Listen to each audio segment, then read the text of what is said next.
Chapter 6 Physical and Chemical Changes. Every day you come across many changes in your surroundings. These changes may involve one or more substances. For example, your mother may ask you to dissolve sugar in water to make a cold drink. Making a sugar solution is a change. Similarly, setting curd from milk is a change. Sometimes milk becomes sour. Souring of milk is a change. Stretched rubber band also represents a change. Make a list of 10 changes you have noticed around you. In this chapter, we shall perform some activities and study the nature of these changes. Broadly, these changes are of two kinds, physical and chemical. 6.1 Physical changes.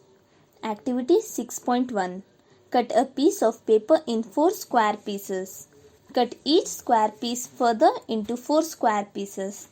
Lay these pieces on the floor or a table so that pieces acquire the shape of the original piece of paper. Obviously, you cannot join the pieces back to make the original piece. But is there a change in the property of the paper?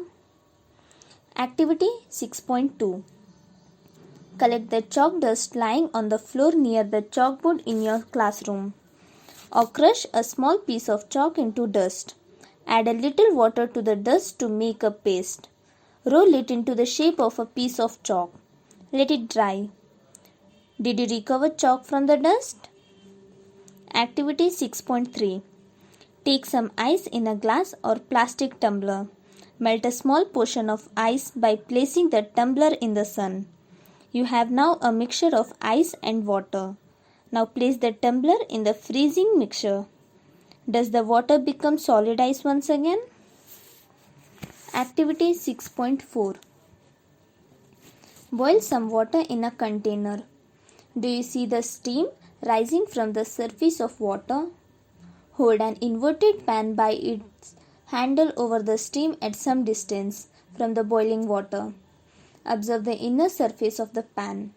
Do you see any droplet of water there? Activity 6.5 Hold a used hacksaw blade with a pair of tongs. Keep the tip of the free end of the blade on the gas stove. Wait for a few minutes. Does the color of the tip of the blade change? Remove the blade from the flame. Observe the tip once again after some time. Does it get back its original color? In activities 6.1 and 6.2 above, you saw that a paper and a piece of chalk underwent changes in size. In activities 6.3 and 4, water changed its states from solid to liquid or from gas to liquid. In activity 6.5, the hacksaw blade changed color on heating. Properties such as shape, size, color and state of a substance are called its physical properties. A change in which a new substance undergoes a change in its physical properties is called a physical change. A physical change is generally reversible. In such a change, no new substance is formed. Let us now consider the other kind of change. 6.2 Chemical change. A change with which you are quite familiar is the rusting of iron. If you leave a piece of iron in the open for some time, it acquires a film of brownish substance. This substance is called rust and the process is called rusting. Iron gate of parks or farmlands, iron benches kept in lawns and gardens, almost every article of iron kept in the open gets rusted. At home you must have seen shovels and spades getting rusted when exposed to the atmosphere for some time. In the kitchen, a wet iron pan often gets rusted if left in that state for some time. Rust is not iron, it is different from iron on which it gets deposited. Let us consider a few more changes where new substances are formed. Activity 6.6 Get a small piece of a thin strip of ribbon of magnesium. Clean its tip with sandpaper.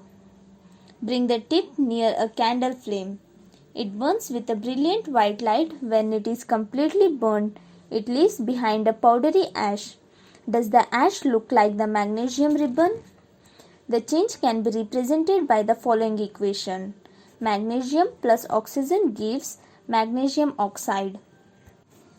The equations here are different from those in mathematics. In equations of this kind, the arrow implies becomes. No attempt should be made to balance chemical equations at this stage. Collect the ash and mix it with a small amount of water. Stir the mixture well.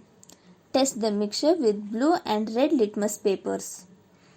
Does the mixture turn red litmus blue?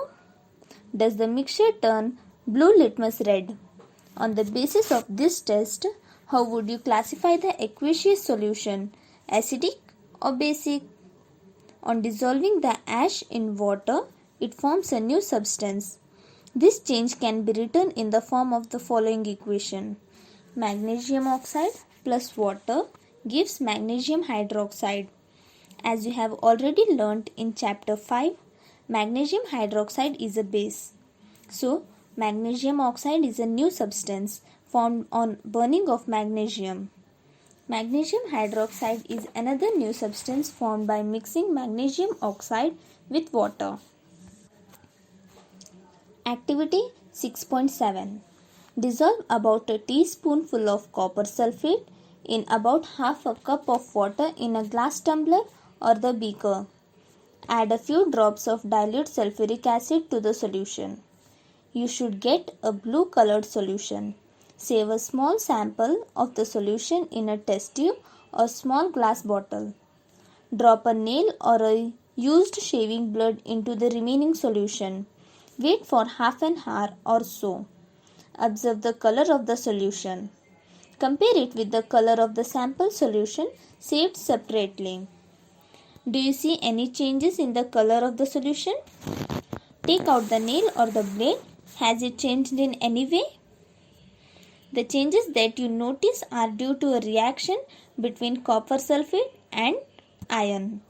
The change of color of the solution from blue to green is due to the formation of iron sulfate, a new substance.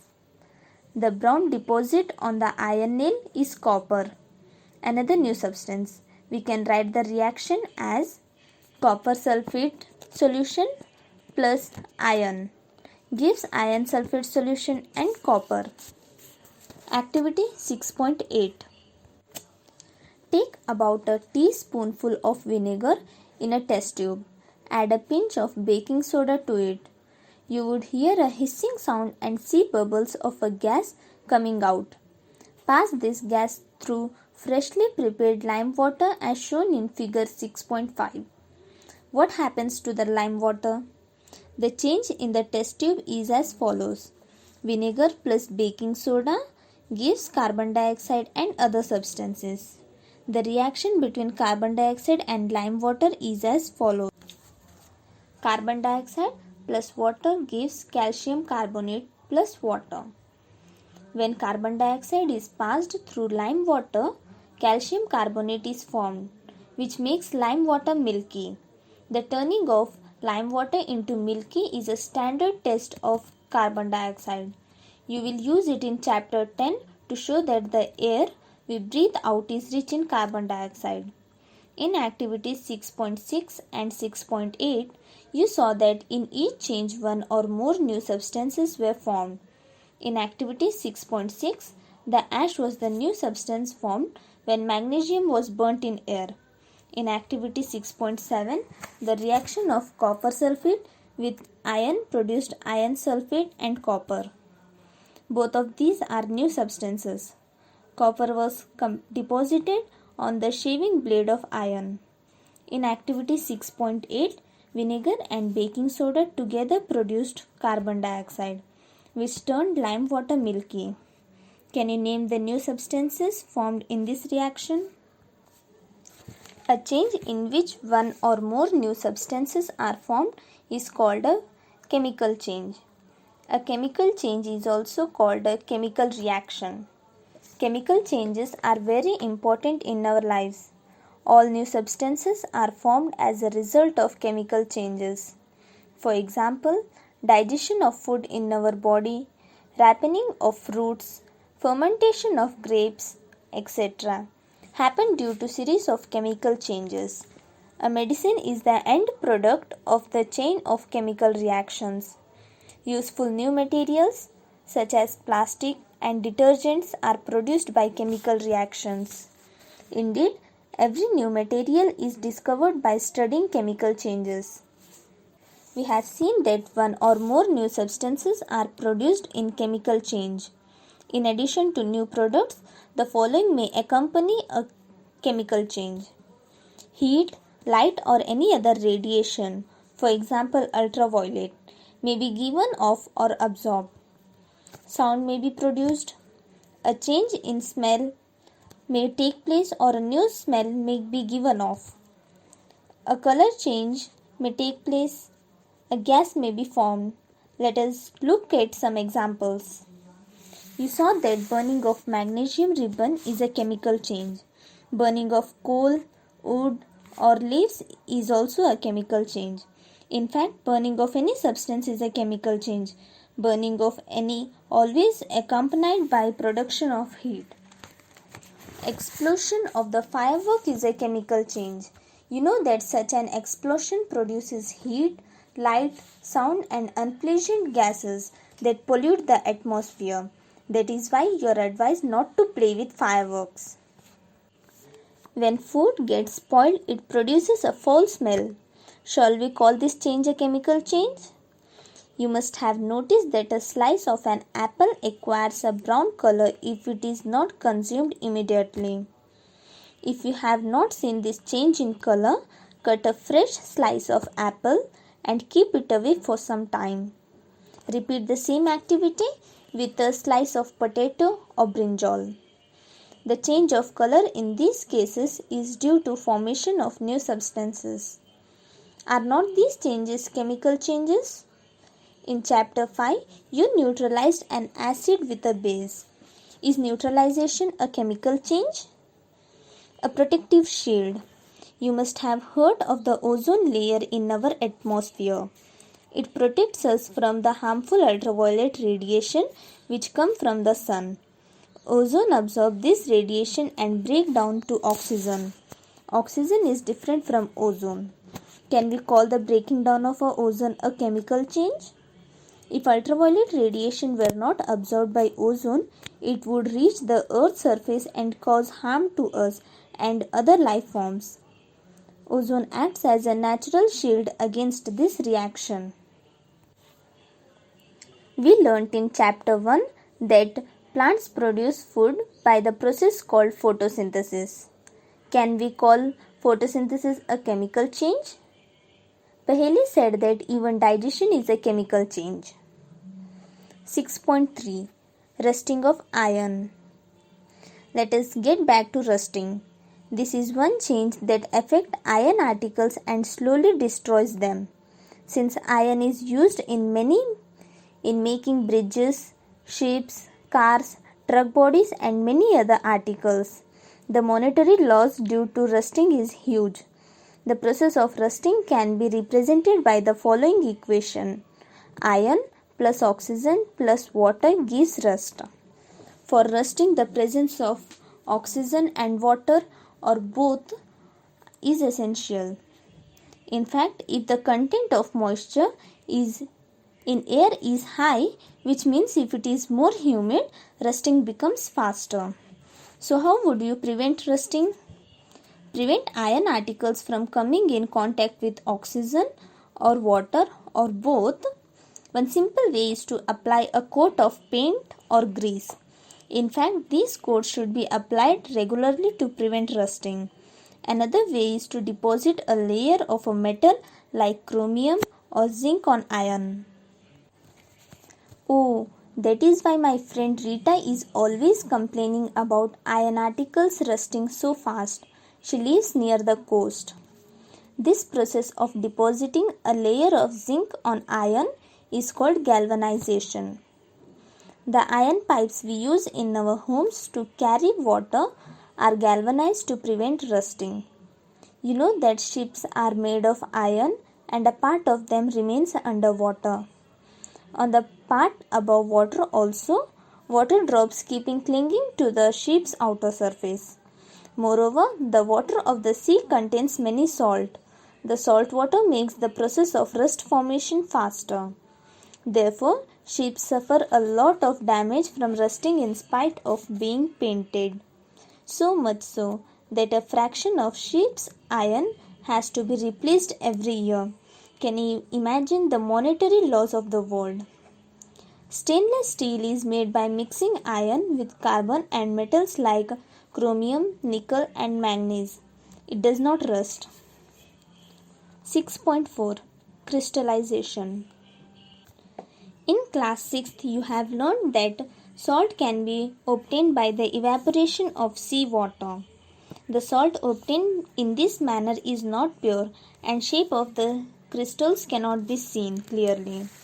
However, large crystals of pure substances can be formed from their solutions. The process is called crystallization. It is an example of the physical change. Activity 6.9. Take a cupful of water in a beaker and add a few drops of dilute sulfuric acid. Heat the water. When it starts boiling, add copper sulfate powder slowly while stirring continuously. Continue adding copper sulfate powder till no more powder can be dissolved. Filter the solution. Allow it to cool.